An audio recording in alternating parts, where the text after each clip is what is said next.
This is Scott the Fix-It Guy. Our goal with our videos is to empower you to be able to do the repairs on your own and save a whole lot of money and also get that great feeling of having fixed it by yourself. Today we have a dishwasher GE brand that is not always powering up, so it needs a new power control board. This happened for this particular dishwasher at about 3 years into use. Pretty easy to do to put in the new power board. We're just going to remove these two Phillips head screws from this kick panel. We've got it unplugged already. And then we can pull this kick panel off and we'll have pretty good access at this point. I have to just do a little bit more disassembly. This kick panel comes off. So this dishwasher was sometimes working, sometimes not working. We're going to disconnect this little modular plug underneath the power board. The power board here is located kind of in a funny place. It's just right below the door. So we're taking out the cover for the where the plug connects, and we're going to take out this modular connector here. This is bringing power from the wall plug into the power board. So we're just going to disconnect that one, pull it down, and got to do just a little bit more disconnecting. We have a couple of screws we have to take out. These are 1/4-inch screws.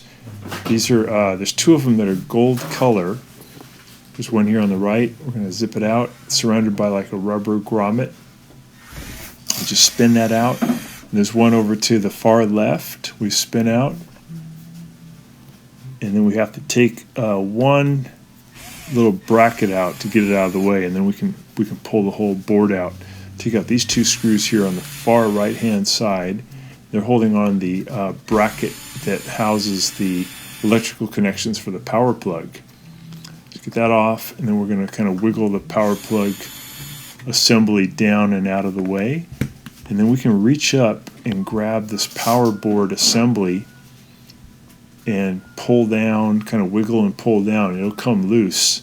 We've got the right side loose. We're going to get the left side loose, and there we go.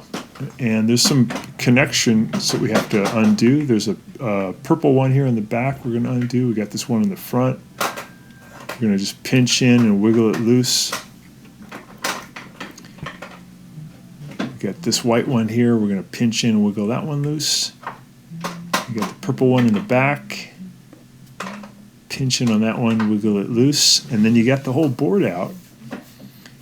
And when you buy the new one, it comes with just the circuit board, but you have to take it out of this metal bracket.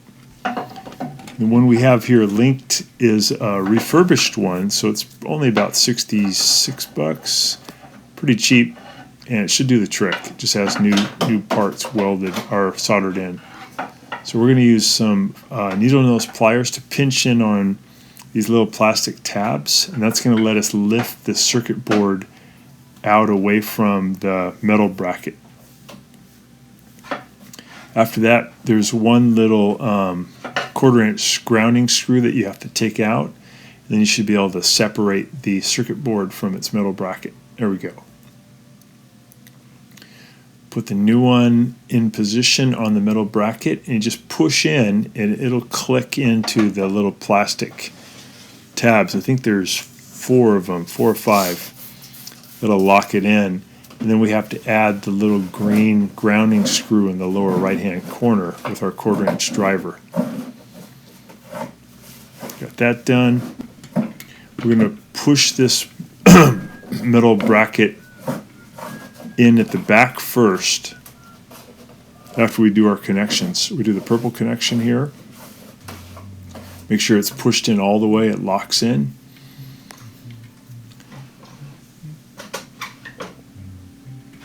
And we got this white one here in the middle.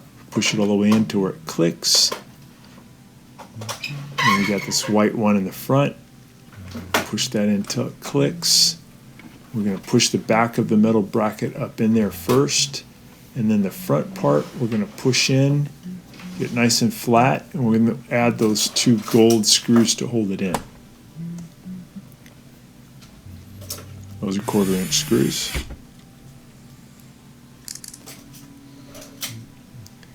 one here at the far left-hand side.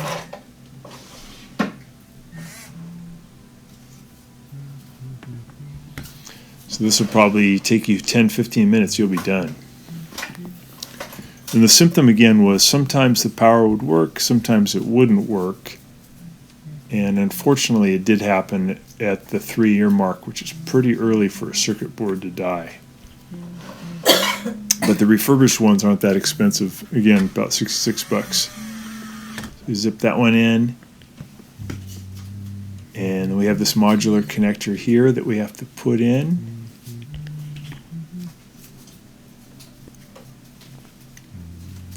Locks into place, make sure it's fully seated.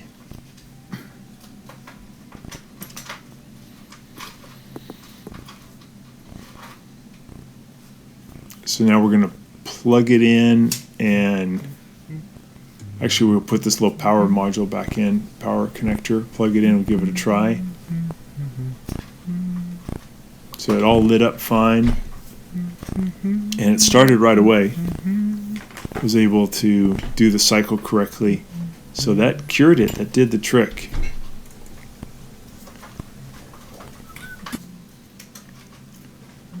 So now we're going to put the bracket for the plug back in, and we'll put the plug cover back in.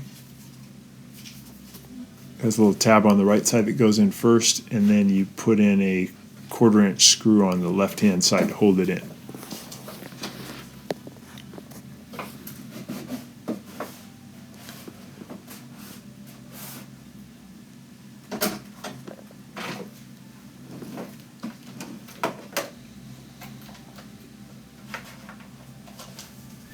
There we go. We'll put in the kick panel, get that in position, and then add the 2 Phillips head screws to hold it in. Or actually, these are 1/4 inch screws.